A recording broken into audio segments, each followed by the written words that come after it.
Hello! What's up mga idol? So ngayon, panibagong kagwapuhan ulit tayo mga idols, no? So ngayon, yung gagawin natin is second session ni Ma'am...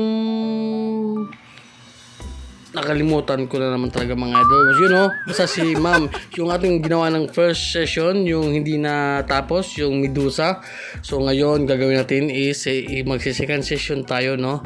So yun, basta tapos nyo ito mga idol kung talagang matatapos na ba niya ito. So yun, so siyempre shoutout pa rin sa ating sponsor Big Box Cartridges at saka sa Bronze. At yun, may shoutout na naman tayo mga idol. Siyempre unahin na natin dito si Bishwas Nohu.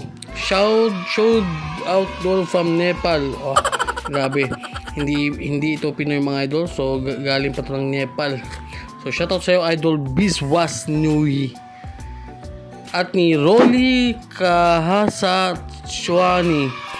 Shoutout sa idol Rolly. Pa-shoutout idol. So, yun.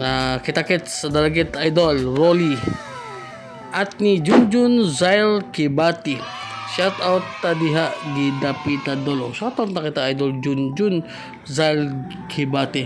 So, yun lang muna yung ating mga shoutout mga idol kasi nga medyo may clear yung ating video. So, yun. At syempre break tayo sa ating tatuan dito mga idol. At yung mga needles pala na ginamit natin dito mga idol is tatlong size lang. 5RL, 14RS at saka 11RM.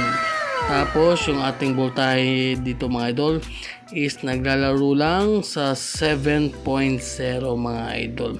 So yan lang yung ating voltage na ginamit dito. So syempre talagang matatapos yata to ni Ma'am, no? Kasi nga talagang kondisyon yung ano niya, yung katawan niya. So yun, no, si Ma'am, nakalimutan ko talaga yung pangalan mga idol. Basta yun, shoutout sa iyo Ma'am at sa kanyang boyfriend na si Buddy Marky. So shoutout sa iyo idol. At ito na yung final result namin mga idol after ng 4 hours mga idol. So yan yung aming final result mga idol sa dalawang session namin ginawa, no? So 1 week yung pagitan mga idol. Mga 5 araw lang yung pagitan mga idol. Yan ano na kami dyan, talagang tinapos na namin, you know, napaka-astig mga idol, Medusa. So yun mga idol, happy Tuesday mga idol, and yun lang, God bless.